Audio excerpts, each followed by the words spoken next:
سرگزشت ایک کمسن سپاہی سالار کی، جو ایک مظلوم بہن کی پکار پر ہندو راجاؤں پر چڑھ دوڑا۔ تاریخ اسلام کے اس جرنیل نے بہادری، شجاعت اور قوت ایمانی سے نہ صرف سندھ کو فتح کیا بلکہ اپنے حسن سلوک سے وادی سندھ کو اسلام کے نور سے منور کر دیا۔ توحید پہ جان نشاور کرنے والے اس سپاہی کی کہانی شروع کرنے سے پہلے آپ سے گزارش ہے کہ ہمارے چینل گلوبل نالج کو سبسکرائب کریں اور گھنٹی کے بٹن کو ضرور پریس کریں تاکہ ہماری ہر آنے والی ویڈیو آپ تک بآسانی پہنچ سکے۔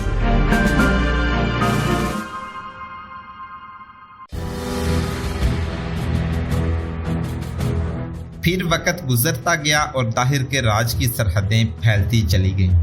پھیلتے پھیلتے سرحدیں ملتان تک جا پہنچیں۔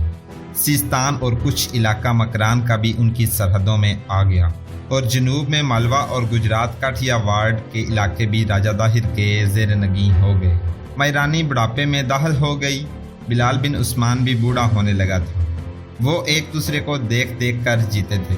راجہ طاہر کی حکمرانی تو وسیع ہو گئی لیکن اس کا ذہن تنگ ہو گیا۔ اس نے رایا پر ظلم و تشدد شروع کر دیا۔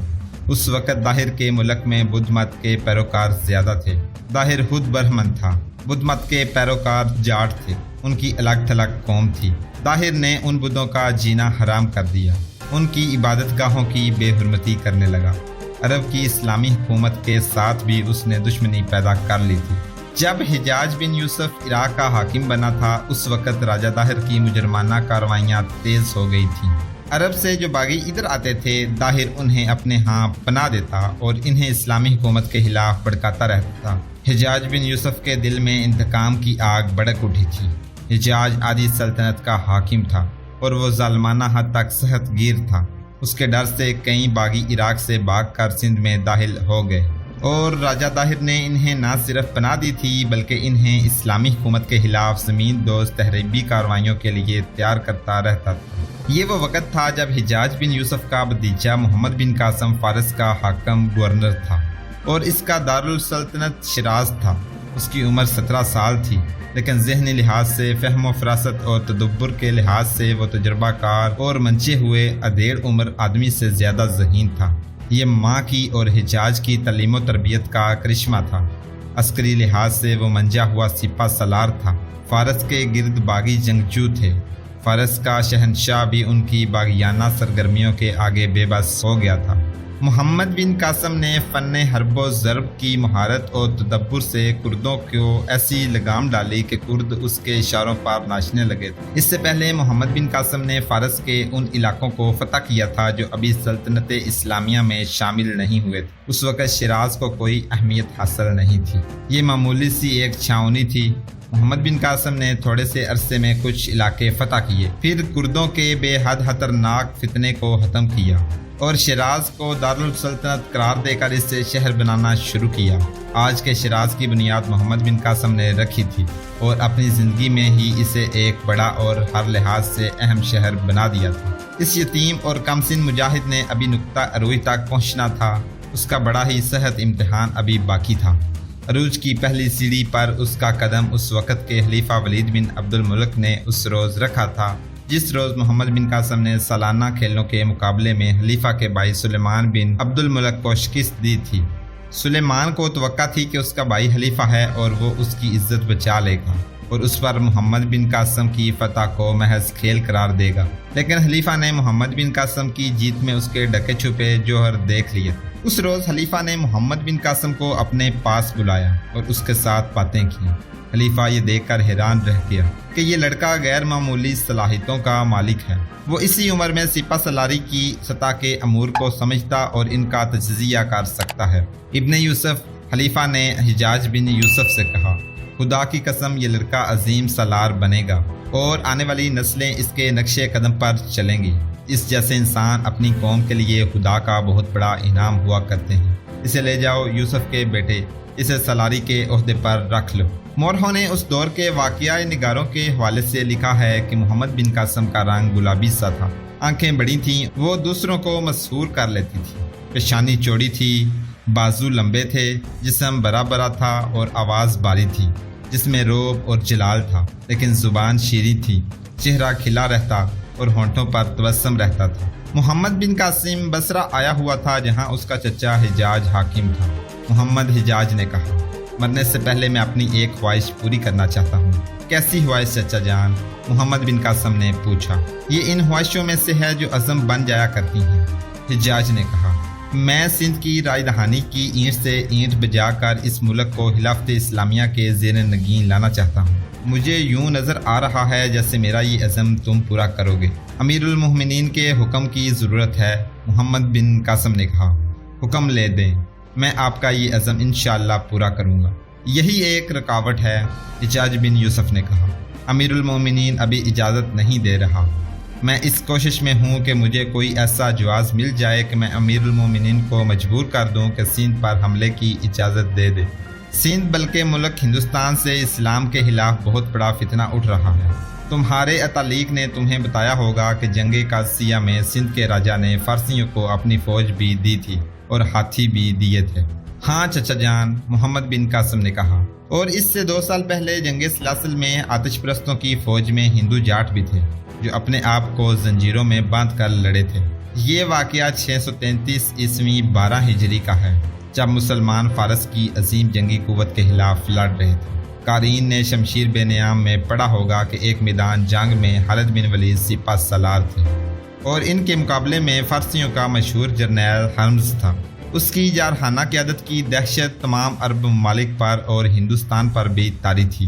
اس کے مقابل جو آیا اس نے بہت بری شکست کھائی، لیکن وہ خالد بن ولید کے مقابل آیا تو اس کے پاؤں کے نیچے سے زمین نکل گئی۔ اس سے پہلے فارس کی فوج خالد بن ولید کے ہاتھوں بہت ہی بری شکست کھا چکی تھی۔ فارسیوں اور سندھیوں کی آپس میں لڑائیاں ہو چکی تھیں، ان کے درمیان جنگ و جدل کا سلسلہ چلتا رہتا تھا۔ ایک بار ہرمز نے سندھ پر بحری بیڑے سے حملہ کیا تھا۔ سندھ اس اچانک اور شدید حملے کی تاب نہ لا سکے۔ ہرمز نے سندھ کے کسی علاقے پر قبضہ نہ کیا۔ وہ مال غنیمت اور ہزاروں سندھیوں کو قیدی بنا کر لے گیا۔ یہ سب ہندو جاٹ تھے۔ فارسیوں کو حضرت خالد بن ولید ہر میدان میں شکست دیتے آگے ہی آگے بڑھتے گئے، تو ہرمز نے مجاہدین اسلام کو شکست دینے کے لیے یہ اقدام کیا کہ سندھ کے اس وقت کے راجہ کے ساتھ دوستی کا معاہدہ کر لیا تاکہ وہ اس کے ساتھ چھیڑ چھاڑ نہ کرے۔ ہرمز نے دوسرا اقدام یہ کیا کہ اس کے پاس جو ہندو جاٹ قیدی تھے اور وہ غلاموں کی زندگی بسر کر رہے تھے، ان سب کو ہرمز نے باعزت زندگی اور بہت اچھی تنخواہ پیش کر کے اپنی فوج میں شامل کر لیا۔ یہ سب تجربہ کار سپاہی اور عمدہ عہدیدار تھے۔ انہیں اس نے وہی حقوق دیے جو فارس کی اپنی فوج کو حاصل تھے۔ اس کے علاوہ ان ہندو جاٹوں کے دلوں میں اسلام اور مسلمانوں کی نفرت پیدا کر دی۔ یہ تھے وہ سپاہی جو 5 یا 7 یا اس سے کچھ زیادہ کی ٹولی بنا کر اپنے آپ کو ایک زنجیر سے باندھ لیتے اور لڑتے تھے۔ اس طرح کسی ٹولی سے 1-2 سپاہی بھاگنا چاہتے تو بھاگ نہیں سکتے تھے۔ دوسرا فائدہ یہ تھا کہ ان کی دشمنی فوج کے آگے بڑھتی تو سپاہیوں اور گھوڑوں کے قدموں کے آگے زنجیر آ کر انہیں گرا دیتی تھی۔ میں جانتا ہوں چچا جان، محمد بن قاسم نے حجاج سے کہا، ابن ولید کی ایک بات جو مجھے اتالیق نے سنائی تھی میرے ذہن پر نقش ہے۔ ان زنجیروں کی وجہ سے اس جنگ کو جنگ سلاسل کہتے ہیں۔ یہ سب ہندوستان کے غیر مسلم سپاہی تھے۔ یہ جنگ قاسمہ کے مقام پر لڑی گئی تھی اور حمز ابن ولید کے ہاتھوں ذاتی مقابلے میں مارا گیا تھا۔ پھر مجاہدین نے فارسیوں کو بڑی شرمناک شکست دی تھی۔ میرے جاسوس سندھ میں موجود ہیں، حجاج نے کہا۔ انہوں نے باغیوں کے بحروف میں سندھ میں پناہ لے رکھی ہے۔ وہ مجھے خبریں بھیجتے رہتے ہیں۔ راجہ طاہر نے اپنا دماغ یہاں تک خراب کر لیا ہے کہ اس نے بحری قزاقوں کی پشت پناہی اور پرورش شروع کر دی ہے۔ سرندیپ اور مالابار سے مسلمان حج کے لیے آتے ہیں اور ہمارے تاجر ادھر جاتے آتے رہتے ہیں۔ مجھے اطلاعیں مل رہی ہیں کہ سندھی قزاق ان کے 2-3 جہازوں پر حملہ کر چکے ہیں۔ ان کی ناکامی کی وجہ یہ ہے کہ ان کے پاس بادبانی کشتیاں ہیں جن سے وہ بڑے جہاز کو روک نہیں سکتے۔ ایک جہاز پر انہوں نے چلتے ہوئے تیر بھی پھینکے ہیں۔ جہاز کے ملاحوں نے جہاز کا رخ پھیر لیا۔ صرف ایک بادبان کو جلتے ہوئے فلیتے والے 2 تیر لگے تھے۔ وہ بادبان جل گیا تھا۔ ملاحوں نے دوسرے بادبانوں کو بچا لیا اور نکل آئے۔ میں صرف ایک انتظام جانتا ہوں، حجاج بن یوسف نے کہا۔ اگر سندھ پر قبضہ نہ ہو سکے تو سندھ کا حاصل ہمارے قبضے میں ہونا چاہیے۔ سندھ کی سب سے بڑی بندرگاہ دیبل ہے۔ امیر المومنین سے اجازت لے دیں، محمد بن قاسم نے کہا۔ پھر دیبل کی بندرگاہ مجھ سے لے لیں۔ میں اجازت لینے کی کوشش کروں گا، حجاج نے کہا۔ لیکن اجازت شاید نہ ملے۔ میں راجہ طاہر کی لاش عرب کے گھوڑوں کے قدموں تلے کچلی اور مسلی ہوئی دیکھنا چاہتا ہوں۔ راجہ طاہر اپنی بہن کا خاوند۔ دوسرے دن محمد بن قاسم شیراز چلا گیا۔ 1 مہینہ گزرا ہوگا۔ دوپہر کے ذرا بعد کا وقت تھا۔ بصرہ میں حجاج بن یوسف کھانا کھا کر آرام کر رہا تھا۔ اسے باہر شور سا سنائی دیا۔ اس کے محافظ شاید کسی کو روک رہے تھے۔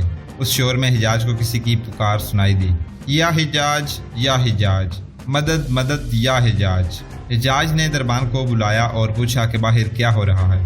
ایک خستہ حال آدمی ہے یا حجاج، دربان نے کہا۔ کہتا ہے کہ سر ادیب سے آیا ہوں اور قزاقوں نے جہاز کو لوٹ لیا اور مسافروں کو قید کر لیا۔ اسے فوراً لے آؤ، حجاج نے کہا۔ فوراً، میرا منہ مت دیکھو۔ حجاج سے صبر نہ ہوا، وہ دربان کے پیچھے پیچھے باہر نکل گیا۔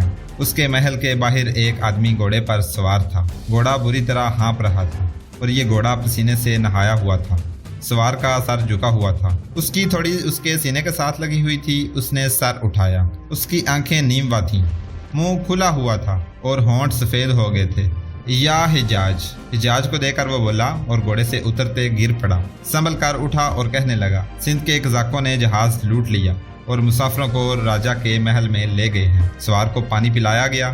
حجاج کے کہنے پر اسے اندر لے جانے لگے، لیکن اس نے کہا کہ اس کی بات سن لی جائے۔ یہیں سن لو، اس نے کہا، موت مجھے اتنی مہلت نہیں دے گی۔ میں عرب کی ایک بیٹی کی پکار لایا ہوں، یہ سن لیں، میں زندہ نہیں رہ سکوں گا۔ یہ واقعہ یوں ہوا تھا کہ سر عزیب میں عرب کے مسلمانوں کی تعداد بڑھتی جا رہی تھی۔ سر عزیب کا حکمران ان مسلمانوں کے اہلاک اور کردار سے بہت متاثر تھا۔ اس نے محسوس کیا کہ مسلمانوں کے خلیفہ کے ساتھ دوستی کر لینی چاہیے۔ اس نے دوستی کا اظہار اس طرح کیا کہ 8 جہازوں میں تحائف لا دے اور انہیں خلیفہ کے پیش کرنے کے لیے جہاز روانہ کر دی۔ ان تحائف میں گھوڑے اور دیگر جانور بھی تھے اور کچھ تعداد حبشی غلاموں کی تھی۔ ان کے علاوہ بیش قیمت تحائف تھے۔ یہ تحائف ان مسلمانوں کے ساتھ جا رہے تھے جو سر عزیب سے عرب جا رہے تھے۔ ان میں کچھ تعداد تاجروں کی تھی جو آتے جاتے رہتے تھے۔ ان میں بعض اپنے عزیز رشتہ داروں سے ملنے جا رہے تھے اور کچھ عمرہ کرنے جا رہے تھے۔ ان میں کچھ ایسے بھی تھے جو سر عزیب میں پیدا ہوئے اور یہی جوان ہو گئے تھے۔ وہ اپنا وطن دیکھنے کے لیے عرب جا رہے تھے۔ ان مسافروں کے ساتھ ان کی بیویاں اور بچے بھی تھے۔ ان میں چند ایک ضعیف العمر بھی تھے۔ سر عزیب اور ملابار سے عربوں کے جو جہاز عرب کو جاتے تھے، ان کے ملاحوں کو کہا گیا تھا کہ وہ سندھ کے ساحل سے بہت دور رہا کریں۔ یہ سندھ کے قزاقوں سے بچنے کی ایک ترکیب تھی، مگر یہ 8 جہاز جب سندھ کے ساحل سے ابھی پیچھے ہی تھے کہ موسم بگڑ گیا اور ہوا کا رخ بدل گیا اور ہوا کی کیفیت طوفانی ہو گئی۔ اس زمانے میں جہاز ہوا کے رحم و کرم پر چلا کرتے تھے۔ یہ جہاز چھوٹے ہی تھے، انہیں راستے پر رکھنے کی بہت کوشش کی گئی، لیکن ہوا اتنی تیز و تند اور مخالف ہو گئی کہ جہاز راستے سے ہٹتے ہٹتے سندھ کے ساحل کے قریب چلے گئے۔ اچانک ایک طوفان آ گیا۔ یہ انسانوں کا طوفان تھا جو بہت سی کشتیوں پر آیا تھا۔ یہ سندھی قزاقوں کا ایک گروہ تھا۔ ان کی تعداد بے شمار تھی۔ انہوں نے 8 جہازوں کو گھیرے میں لے لیا، ان پر تیروں کا می برسا دیا، پھر رسے پھینک کر جہازوں پر چڑھ گئے۔ مسافر فوجی نہیں تھے کہ وہ مقابلہ کرتے۔ ان میں سے جنہوں نے تلواروں سے مقابلہ کرنے کی کوشش کی، انہیں قتل کر دیا گیا۔ جہازوں میں بہت ہی قیمتی سامان تھا۔ قزاقوں نے یہ سارا مال تو لوٹنا ہی تھا، وہ مسافروں کو بھی پکڑ کر لے گئے۔ مسافروں میں عورتیں بھی تھیں اور بچے بھی۔ انہیں دیبل لے جایا گیا اور قید خانے میں ڈال دیا گیا۔